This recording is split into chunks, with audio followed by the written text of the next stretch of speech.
Assalamualaikum warahmatullahi wabarakatuh. Pada saudaraku sekalian dimanapun berada,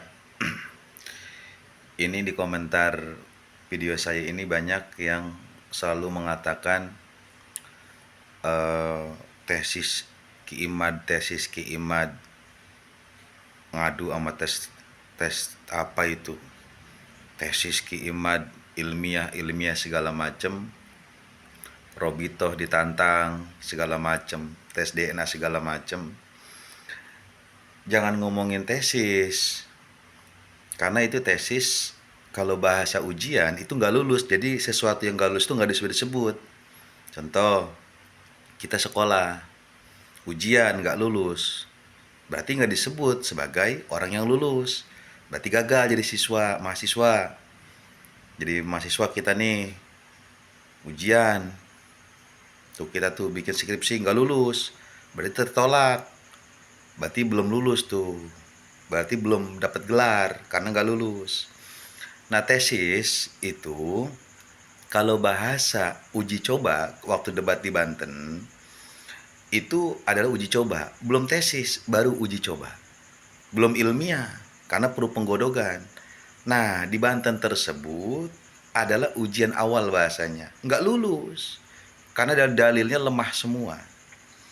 Dan tesis itu adalah sesuatu hal yang berkaitan dengan keilmuan ya, apalagi bahasa ilmiah itu lama prosesnya, bertahun-tahun karena banyak pakar yang harus dimintakan pendapat, termasuk kepada Robito, bukan menyalahkan tapi meminta pendapat dari Robito. Itu namanya tesis. Para habaib segala macam di seluruh, baik yang bahasanya dari Terah Balawi, kemudian yang artinya dari Wali Songo, ataupun dari Seyna Hasan, itu namanya tesis. Jadi di penelitian disebut tesis, itu penelitian, bukan ngambil satu dalil dari Google ya, bukan copy paste dari Google atau ngambil referensi dari kitab, kita baca, oh bertentangan nih, kemudian kita jadikan argumen, jadikan itu pegangan kita untuk bahasa menafikan nasab Bahalawi. Itu bukan tesis, apalagi disebut ilmiah ya, bukan, malu. Jadi yang digembor-gembor kan selalu tesis Imad, habaib takut begini. Bukan takut, itu batal. Itu tesis nggak disebut tesis, karena ujian aja nggak lulus. Bagaimana sih ente? Disebut orang yang disebut mahasiswa lulusan universitas ini karena lulus ujian. Nih lulusan dari sekolah ini karena lulus. Kalau yang disebut nggak lulus, pernah sekolah tapi nggak lulus. Sama ini, Kimad, ya kan? Bahasanya pernah membuat tapi nggak lulus, nggak disebut tesis. Tapi pernah mencoba membuat tapi nggak lulus. Jadi jangan, nggak bisa dijadikan sandaran. Karena para ahli-ahli yang berkaitan dengan keilmuan ya, pernasaban ini kan nggak semua, jadi seluruh dunia itu harus dikumpulin dulu, nggak cuma dari ngambil Indonesia atau ngambil jadi satu kitab atau beberapa kitab. Itu nggak bisa dijadikan dalil. Nah, yang kita lihat sekarang ini bukan tesis tapi ngambil satu dalil dijadikan sebagai pegangan argumentasi untuk meyakini bahwa habaib itu bukan keturunan Rasulullah karena terputus dari Imam Ubaidillah. Itu salah. Terus narasinya kebencian, di mana-mana gembor-gembor, wow bicara begini-begini. Sedangkan tesisnya aja belum lulus. Nah, ente nggak paham berarti kalau begitu. Coba dah ente ngobrol-ngobrol sama orang yang kuliah. Saya jelek begini ya kuliah. Nah, jadi bahasanya harus paham kalian dengan bahasa-bahasa begitu. Jadi seperti rektor, apalagi profesor yang berkaitan dengan apa tesis yang sedang kita bikin. Itu panjang prosesnya. Penggalian enggak langsung langsung diumumkan, enggak bisa. Seorang koki itu dia mengetahui berbagai macam menu karena dia belajarnya luar biasa. Enggak langsung dia cuma bisa bikin mie goreng, bahasanya langsung saya adalah koki. Nggak bisa begitu. Yang disebut koki itu penemuan-penemuan yang begini-begini segala macam, dia butuh proses panjang. Nah, bikin mie goreng bagian daripada pembelajaran awal. Dites nih, mie goreng enak nggak nih?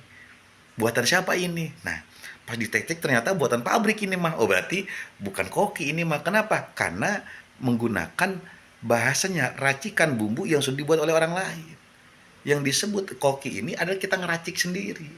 Itu disebut penemu namanya. Jadi bahasa disebut tesis ini udah gagal dari kemarin. Jadi nggak disebut tesis itu. Makanya Pak Rob itu nggak nanggapin karena ya nggak lolos uji dari standarisasi dalil aja kemarin itu udah tidak memenuhi syarat, apalagi kalau di uji dengan para ahli-ahli yang lain di seluruh dunia loh. Ini wajib karena kan bicara nasabah halal seluruh dunia, nggak cuma di Indonesia doang. Nah, jadi kalian kudu paham. Jadi jangan langsung dengan kebencian argumen Teski Imam Habib diserang begini. Lah kan cuma dia doang sendiri. Belum pakai yang lainnya. Jadi di Banten aja dengan berbagai macam bedah kitab, ya itu udah batal. Dengan dia nggak datang apapun bentuk dalilnya, orang yang ingin menguji sesuatu dia harus datang yang memiliki itu. Lah kalau dia nggak datang bagaimana? Apa yang mau diuji? Orang lain masa orang lain dijadikan wadah, dijadikan sebagai penyambung, nggak bisa. Yang nemuin siapa ini tesis, yang mulai-mulain siapa? Dia yang harus mengungkapkannya. Bukan di panggung-panggung begitu, orang didoktrin begini biar benci habaib, salah ente. Jadi secara garis besar dalil awal aja, syarat awal aja udah nggak bisa disebut tesis, apalagi ilmiah jauh, ya. Jadi hati-hati ya, jangan salah paham bahwa narasi-narasi kebencian kalian ini kepada Habib ini salah. Jadi belum jadi itu tesis yang bahasa tesis kimat-kimat itu belum jadi karena penelitiannya belum beres dan itu bukan hasil tulisan tangan beliau, bukan. Jadi cuma ngambil dalil orang, bukan tulisan beliau dan bukan hasil penelitian beliau bertahun-tahun dari kecil. Misalkan nih memang jalur ke situ, memang ahli begitu dari kecil terus seluruh dunia dia berputar segala macam menghabiskan waktunya untuk begitu, itu bisa. Tapi pun itu disebut bisa, itu perlu tesnya pun, uji cobanya itu kelayakan itu luar biasa.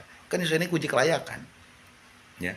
Jadi kudu jelas, standarisasinya kudu jelas. Dan kemarin standarisasinya jauh dan syaratnya juga jauh dan uji coba pertama juga gagal, maka tidak disebut sebagai tesis. Apalagi disebut tesis ilmiah. Jadi rungkad semuanya. Ya. Banyakin salawat. Allahumma shalli ala sayyidina Muhammad wa ala alihi wasallam. Semoga manfaat. Assalamualaikum warahmatullahi wabarakatuh.